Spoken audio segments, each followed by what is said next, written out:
95% of our life is created by our subconscious mind.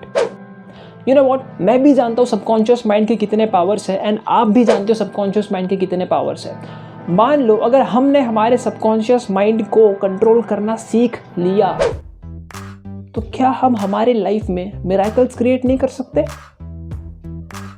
आपसे पूछ रहा हूं मैं। जी बिल्कुल क्रिएट कर सकते हैं।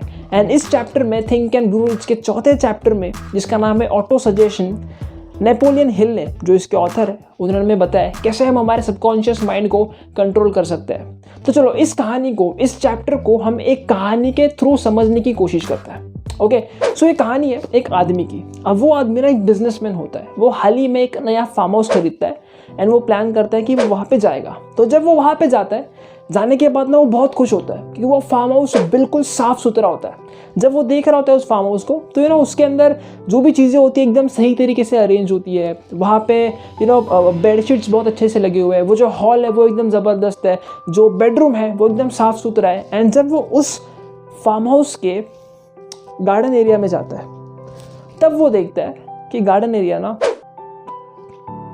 इज लाइक डर्टी, कुछ नहीं है वहाँ पे, एकदम खराब। मतलब जंगली झाड़ उगे कहीं पे, जहरीले पेड़ पौधे वहाँ पर, सब कुछ एकदम नेगेटिव वाइब्स वहाँ से आ रही थी। तो अब ये डिसाइड करता है कि ना ये उस गार्डन एरिया को साफ करेगा। अब जब ये भाई उस गार्डन एरिया को साफ करने के लिए जाता है, 2 दिन तक लगातार मेहनत करते हैं, और उसके बाद उसे ये चीज़ रियलाइज़ होती है कि वो गार्डन एरिया इससे साफ ही नहीं हो रहा है, वो एरिया अभी भी बिल्कुल ख़राब है। फिर ये सोचता है यार मैंने 2 दिन मेहनत तो करी लेकिन ये एरिया तो साफ़ ही नहीं हो रहा मुझसे, चलो किसी एक्सपर्ट को बुला के देखते हैं। तो अब वो क्या करता है, वो एक गार्डनर को बुलाता है। गार्डनर मतलब जो लोग माली होता है, वो एक माली को बुलाता है। अब वो माली वहाँ पे आता है, वो देखता है, वो बोलता है साहब आप मेरे को ना 1 हफ्ते का टाइम दो, मैं आपको सब सही करके देता हूँ। So the gardener was like चलेगा ठीक है, तो 1 हफ्ते का टाइम ले लें। 1 हफ्ते के बाद जब वो वहाँ पे आता है तो वो देखता है कि उस माली ने सब कुछ बिल्कुल अच्छे तरीके से साफ करके रखा है। वो उसे शाबाशी देता है, वो बोलता है यार सही काम किया तूने, बिल्कुल सही काम किया। अब एक काम कर, इस कॉन्ट्रैक्ट को हम लोग आगे बढ़ाते हैं और तो इस बंजर ज़मीन को जो तूने अभी अभी साफ़ करी है, इसे एक बहुत ही अच्छे गार्डन में बदल दे। माली वॉज लाइक चलेगा मैं कर दूंगा इसे। एंड 1 हफ्ते का टाइम उसे वापस मिलता है। उसके बाद जब वो बिजनेसमैन, वो आदमी जब वापस आके देखता है, वो बोलता है यार तूने तो यहाँ पे कुछ चेंज किया ही नहीं, सब बिल्कुल वैसे का वैसा ही है, मतलब जैसे तूने साफ किया था बिल्कुल वैसा ही है। नए झाड़ कहाँ पर है, वो गार्डन कहाँ पर है जो मैंने तुझे कहा था। तो माली बोलता है साहब मैंने ट्राई तो किया बट मुझसे हो नहीं रहा है, मुझे और 2 लोग की मदद चाहिए। तो बिजनेसमैन बोलता है यार पहले बोल दिया होता, मैं तुझे हेल्प कर देता, इसके अंदर 2 लोग को पहले बुला लेता। चल कोई बात नहीं, अब मैं बुलाता हूँ। यहाँ पे वो गार्डनर बोलता है साहब टेंशन मत लो, मेरे 2 बेटे हैं ना, तो मुझे वैसे भी उन्हें ट्रेनिंग देनी ही थी, तो एक काम करता हूँ मैं उन्हें यहाँ पे लेके आता हूँ, हम तीनों मिलकर काम करते हैं, हम इस जगह को एक बहुत अच्छे गार्डन में तब्दील कर देंगे। 1 हफ्ते बाद जब वो वापस आता है, वो देखता है कि यार इन्होंने ना सच में बहुत अच्छा गार्डन यहाँ पे बनाया है। वो खुश होता है एंड वो उन्हें कुछ गिफ्ट वगैरह देता है। तो वो गार्डन किसने बनाया? उस माली ने एंड उसके 2 बच्चों ने। और उसके बाद पता है क्या होता है? ये कहानी यहीं पे खत्म हो जाती है। आई नो, मैं जानता हूँ तुम्हारे दिमाग में इस वक्त क्या है, ये क्या कहानी थी, ना इसमें क्लाइमैक्स है, ना कुछ, ना हीरोइन ना हीरो, ना स्टोरी नहीं था यार इस कहानी को। आई कैन अंडरस्टैंड, ये कहानी मैंने तुम्हें इसलिए बताई, जो कॉन्सेप्ट इस चैप्टर में दिया गया ना, वो समझना थोड़ा सा लाइक ट्विस्ट की तरह है। लेकिन जिस तरीके से मैंने तुम्हें बताया इस कहानी के थ्रू, अब तुम इसे रिलेट कर पाओगे एंड मरते दम तक इसे हमेशा याद रखोगे एंड तुम इसे कभी भी इंप्लीमेंट कर सकते हो। अब जो भी मैंने तुम्हें इस कहानी में बताया, इसको अपने रियल लाइफ से कनेक्ट करके देखना। जैसे उस कहानी के अंदर जो बिजनेसमैन था वो तुम खुद हो। उस कहानी के अंदर जो गार्डन था वो तुम्हारा सबकॉन्शियस माइंड है। एंड जो गार्डनर था उस कहानी में वो है ऑटो सजेशन। ना what do you mean by auto suggestion? इसका मतलब क्या होता है? ऑटो सजेशन मतलब जो भी तुम अपने आप को बोलते हो उसे ऑटो सजेशन कहते हैं। जैसे अगर तुम अपने आप के बारे में बोलो कि मैं इस दुनिया का सबसे बेस्ट इंसान हूँ, तो वो एक ऑटो सजेशन है। अगर तुम अपने आप को बोलते हो कि मेरी ज़िंदगी बिल्कुल बर्बाद है, तो ये भी एक ऑटो सजेशन है। अब तुम्हारे मन में एक सवाल उठेगा कि तो उस कहानी के अंदर जो 2 बच्चे थे वो असली लाइफ में क्या है? उस कहानी के 2 बच्चे हैं फीलिंग्स और इमोशंस। तुम अपने आप को कितने भी ऑटो सजेशंस दे दो, इनफैक्ट तुमने बहुत बार दिए भी होंगे, लेकिन वो तब तक काम नहीं करेंगे जब तक तुम अपने आप को उन ऑटो सजेशंस के अंदर फीलिंग्स एंड इमोशंस को नहीं डालते। You know, this is the trick. ये ट्रिक तुम्हें समझनी पड़ेगी। फीलिंग्स और इमोशंस को ऐड करना is really really important.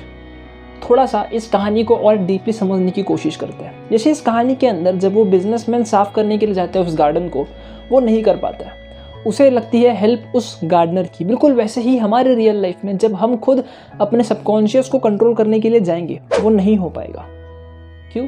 Because we need a medium, we need a agent, and ये काम सिर्फ और सिर्फ ऑटो सजेशन ही कर सकता है। तुम्हारे ब्रेन तक पहुंचने का, तुम्हारे ब्रेन को इन्फ्लुएंस करने का जो एजेंसी जिस इंसान ने खरीद के रखा है या जिस चीज़ ने खरीद के रखा है, उसे ऑटो सजेशन कहा जाता है। अब हम यहाँ पर प्रैक्टिकली एक ऑटो सजेशन करके देखने वाले हैं। मैं आपको बताने वाला हूँ कैसे आप इसको कर सकते हो। अब मैं चाहता हूँ अपने आंखों को बंद कर लो एंड हम आई एम अनस्टॉपेबल, यू नो, ये एक ऑटो सजेशन को प्रैक्टिस करेंगे। ओके, आंखों को बंद करो। आई एम अनस्टॉपेबल। दुनिया मेरे बारे में कुछ भी बोले, पर मैं अपने आप को अनस्टॉपेबल मानता हूँ और मैं अनस्टॉपेबल हूँ। आई डोंट केयर लोग मेरे बारे में क्या बोलते हैं। मेरी लाइफ में बहुत सी प्रॉब्लम्स आई, मेरे लाइफ में बहुत से डिफिकल्ट सिचुएशंस आए, लेकिन उन सबको फेस करके मैं इस लेवल तक पहुंचा हूँ। एंड मेरे अंदर इतनी हिम्मत है ना कि मैं इसके आगे भी निकल सकता हूँ। बहुत से लोगों ने जब मुझ पे यकीन नहीं किया, तब मैंने अपने आप पे यकीन किया। मैंने अपने आप के कंधे पे हाथ रख के बोला कि चल मैं तेरे साथ हूँ। जब ऐसी बुरी सिचुएशन से निकल के मैं यहाँ तक पहुंचा हूँ, तो मैं इसके आगे क्यों नहीं जा सकता? क्या रोक रहा है मुझे? कुछ नहीं। जब भी मैं कोई काम करता हूँ, मैं उस काम को बिना जीतने के लालच के और बिना हारने के डर के करता हूँ। तो मेरे अंदर ना जीतने का लालच है, ना मेरे अंदर हारने का डर है, इसीलिए मैं अनस्टॉपेबल हूँ। मेरा सबकॉन्शियस मुझे हमेशा पावर देता है। मेरे भगवान, मेरे लॉर्ड, यूनिवर्स की वो एनर्जी हमेशा मुझे पावर देती है। It helps me to become unstoppable and that's why I am unstoppable. कैसा लगा? मजा आया? यू नो, ये ऑटो सजेशन अगर मान लो मैं बिना म्यूजिक के देता तो क्या इतना मजा आता? क्या वो रियल लगता? शायद नहीं, क्योंकि उसके अंदर ना म्यूजिक था, ना उसके अंदर फीलिंग्स थे, ना उसके अंदर इमोशंस थे। सो अब तुम्हें समझा फीलिंग्स एंड इमोशंस कितने इंपॉर्टेंट होता है। अब तुमने 90% ये चैप्टर समझ लिया, इनफैक्ट यू नो तुमने 100% इस चैप्टर को समझ लिया है। नाउ कम्स द टाइम जहाँ पे ना मैं तुम्हें एक बार समराइज करूँ कि तुमने एक्चुअली सीखा क्या है। सो टॉप 5 लेसन्स और top 5 points of this chapter. So number 1, auto suggestion is the medium of influencing your subconscious mind. Number 2, no negative or positive thought can enter your subconscious mind without the principle of auto suggestion.